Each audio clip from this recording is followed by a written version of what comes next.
ние бевме на истурена позиција, меѓу кои од сите телевизијски работници се разбира како режисер со најголемо искуство бев јас и нормално беше да јас секој пат новите жанрови ги усвојувам, па потоа да ги зимат другите.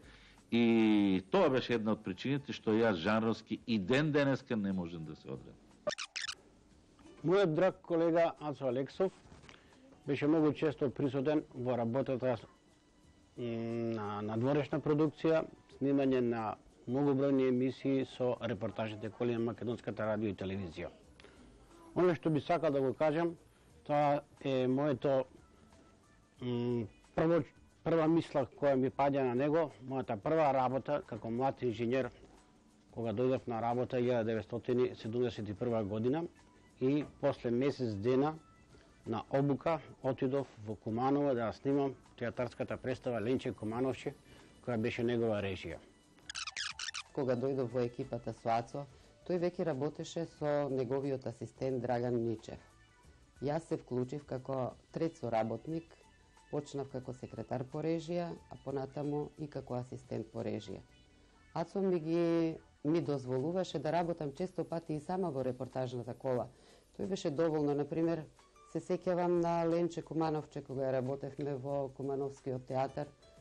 Ацо едноставно не се качи во репортажната кола заради тоа што знаеше дека она што ќе го одработи на пробата во салата немаше потреба да дојде да не контролира како ние тоа ќе го одработиме горе. Тој можеше сето тоа да го следи на монитор, ако имаше забелешка ќе кажеше, меѓутоа во главном знаеше што бара и што очекува од своите соработници.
Да, таа емисија навистина, мислам таа серија навистина и доби доста ласкави признанија од сите мои колеги низ тогашното Јарата. Се сеќавам, ми се јавува по телефон и ме прашува дали во одредени емисии имаме зимено инсерти од филмови. Се сеќавам една емисија беше Времени и ритми. Ме викна и вика, ајде Малешевец, дојди вамо, вика, ќе те облечеме како каубоец. Така да и тоа што ми даде текст, што значи дека јас првиот текст пред камера го изговорив во режија на Ацо Алексов. Текстот беше, се сеќавам уште денес, лекот за оваа болест е. И со пиштол пукам и убивам некој таму. Као уредник да ви кажам дека нема број емисии што сме снимиле со Ацо, тоа безброј се, значи не можам да ви ги избројам.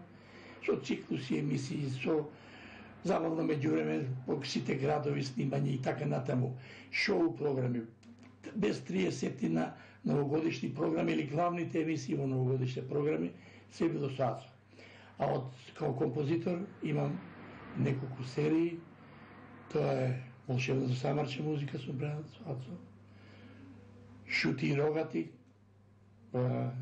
хумористичната серија, Белото циганче и уште други телевизиски драми, драмски, други представи театарски за деца и овака, сега да кажем, и многу други шоу емисии.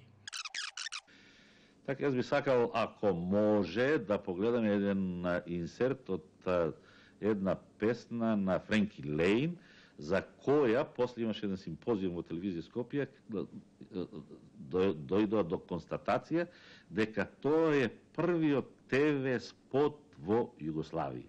Ако може малку да го погледаме. За жал, таа снимка не можевме да ја пронајдеме во нашата ТВ документација. 67 година Ацо снимаше некои мини портрети во кои влегов и јас нормално. И тогаш прв пат со гаранција ви кажувам дека се сними во Македонија спот, телевизиски спот на една песна која беше странска, али за мојот портрет.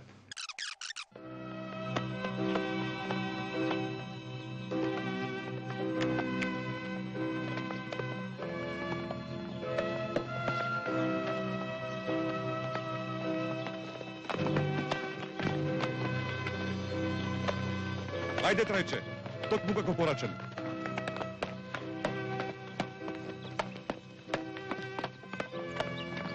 Значи, вие сте партизани, а?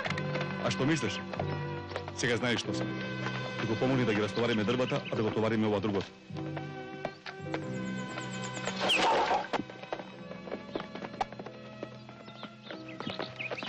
Огнене, што ти на раката? Ништо. Ме делнем на бомбичка.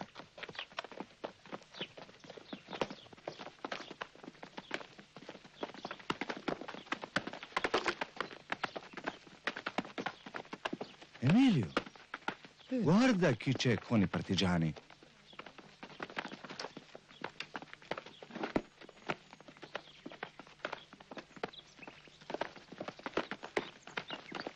Mamma mia, io sono finito. Vai, forza.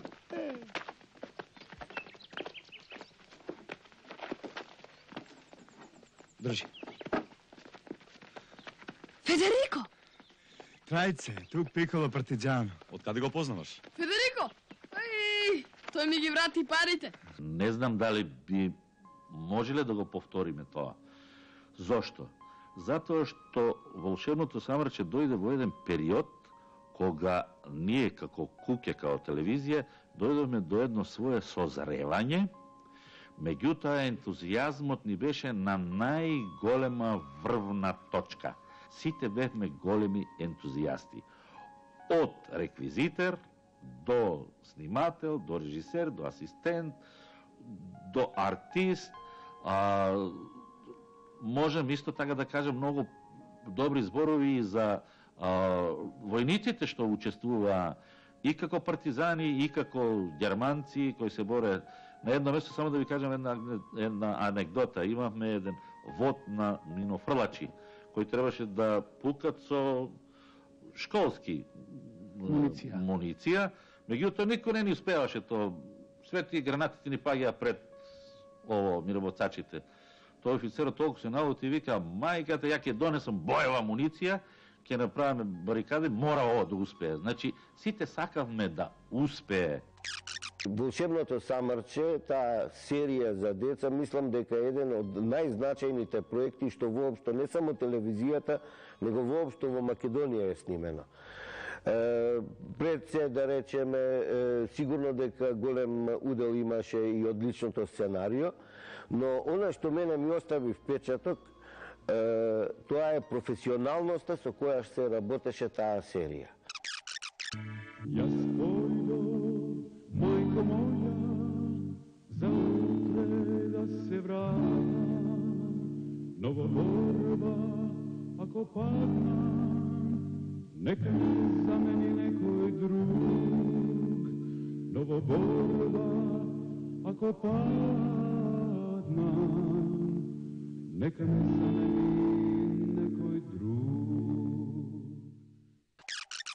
Нешто што ме навредува во овој случај е недоверба према авторот. Првата драма што ја снимаме ние беше Крчмите по еден расказ на Блаже Коневски. Драмата се сними, се направи све, полата е на филм, полата на црно-бела техника, одор тога имавме магнетоскопи, снимаме на магнетоскоп, све беше префрлено на магнетоскоп, меѓутоа никако да доживее емитување. И наеднаш еден мој пријател ми кажува дека дојде Блаже Конески да ќе гледа драмата. Тогашното руководство не најде за сходно да дојде да ми каже ќе дојде Блаже, ти си режисер на драмата, дојде повели да видиме Блаже што мисли. Тога бев јас обвинет дека сум ја изневерил поетичноста на Блаже Конески во расказ. И затоа не можеше драмата дојде. Проекцијата се чека заврши, на излезот го пречекав професор Блаже Конески. И викам, јас сум режисерот, тој ми честити, викам, добро, јас се извинувам, вие што ми честители, јас само имам едно прашање да ви поставам пред моите руководители. Ме интересира, дали сум ја изневерил поетичноста ваша во расказот? Он вика, не, насупрот, вие сте го надградиле расказот. И така, има една судбина друга. Прва снимена телевизијска драма, али не прва емитувана. Првата емитувана телевизијска драма е Пустина, што ја режираше мојот колега Душко Нововски.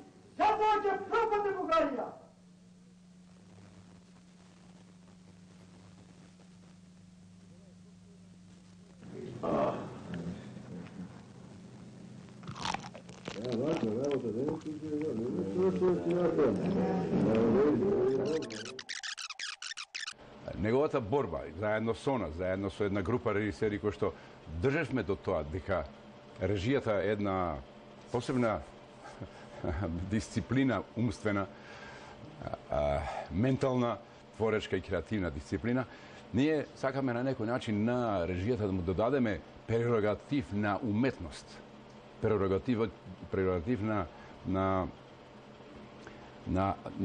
автентична уметничка вредност, што на некој начин се судираше со глобалните интереси на куќата, која што во главно беше ориентирана како новинарство.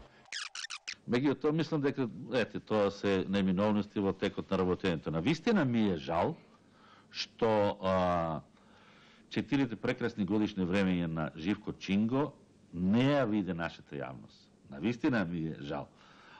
Затоа што тоа се снимаше во времето кога Живко Чинго не беше афирмиран автор, туку беше млад автор. И најнаш кога се појави, по мој критериум, кога се појави он со таа драма, а пред тоа имаше и објавени пасквелиите, најнаш ми се чини дека некои од нашите големи автори, големи писатели, се осетија загрозени. И сака на било кој начин да ја девалвират личноста на Живко. Мислам, тоа не беше толку уперено против мене, отколку против Живко.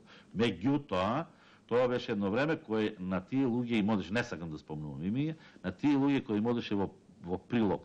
Тоа беше една анатема, се викаше Црниот талас. И не знаја ништо друго што да кажат, него едноставно иде од мене до Чинго и праве интриги. На Чинго му кажува дека он направил одлична драма, меѓутоа Ацо Алексов го однел во црните води, во Црниот талас.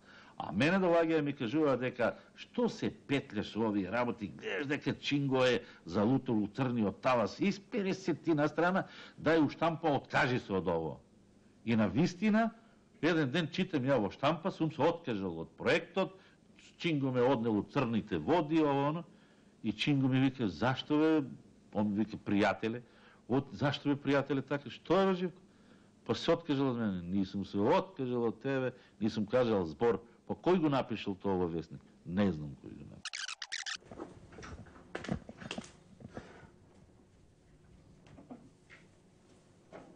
Разговараше ли со Александр? Мајорот постојано се вртка околу неа. Што правите ви овде? Зар не знаете дека со Маргарита е забранет? Слушнав дека Герман е во одлична кондиција.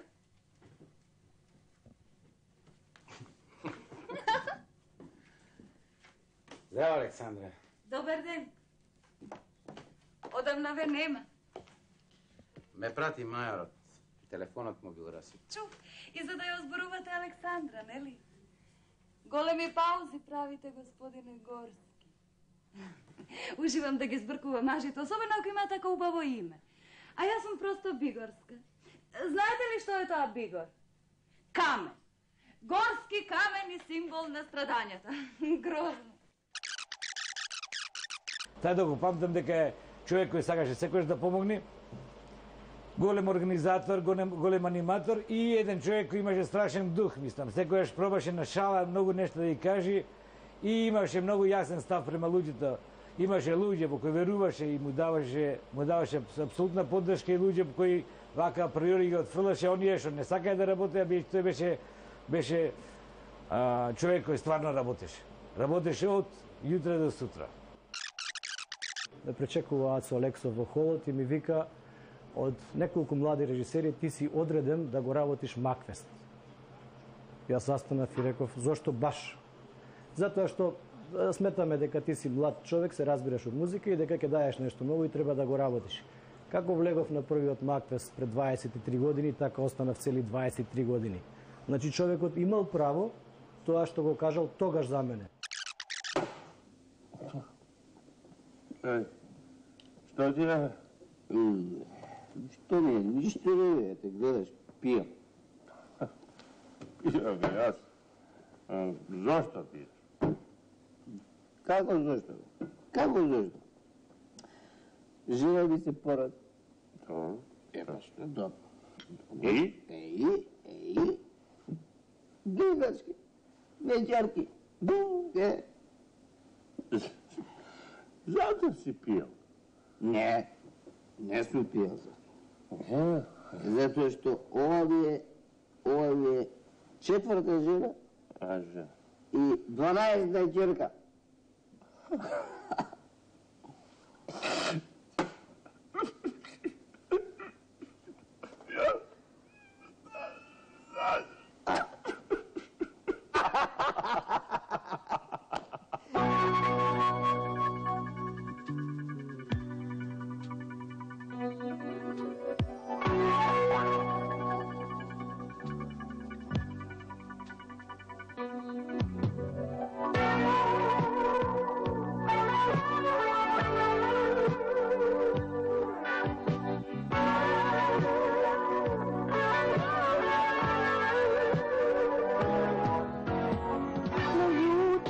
zbog riječi što ih nekad kažem nakon teške noći, umorna i snena. Ne čudi se zbog suza kad u danu plačem ili kad te ljubim. Ja sam žena, ne budi me zbog jutra. Samo što je? Ова нема нашата белка си.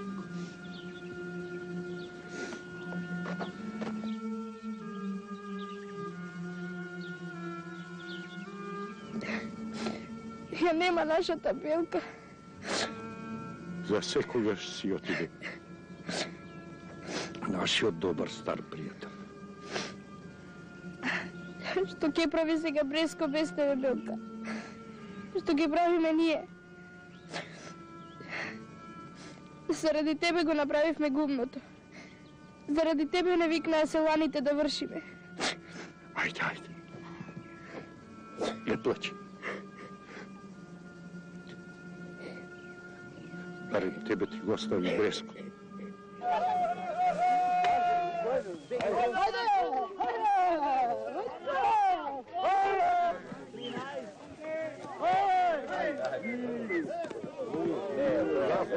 Ова работа како оди? Абе не е тоа. Ајде,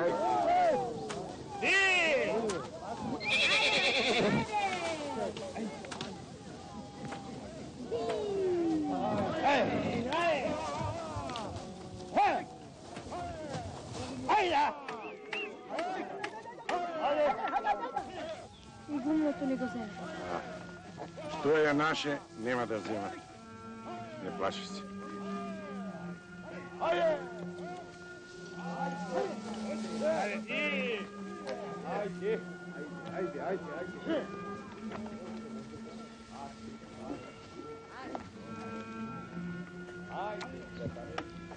Ајде бе, баба Мулови! Половината жито ти го извршив додека да дојдеш. Бе, Базил, нивото е многу далеко. Па си рековме со Таруно да преспијаме под ведро небо, додека ош не е. Јас секогаш, никогаш не сум знаел тогаш колку е голем Ѓувалековски. Подоцна, нормално, сватив дека е тој навистина една огромна величина во македонското глумиште. Меѓутоа, точно тој присен однос кој што го има помеѓу мене и Илија Ѓувалековски доаѓа само од режисерот, заради тоа што јас бев премногу дете, Илија Ѓувалековски беше и тогаш возрасен, да не речам стар, меѓутоа возрасен, прилично возрасен човек, и сега врзното ткиво беше точно режисерот. Најпрви Ацо Алексов беше еден достоинствен и авторитетен раководител кој што секогаш се залагаше за правилно да се постават работите во сложениот систем македонска радиотелевизија, да уметничката програма да го добие вистинскиот статус, а ликот и режисерот како профил да го завземе високото место и она што навистина му припаѓа.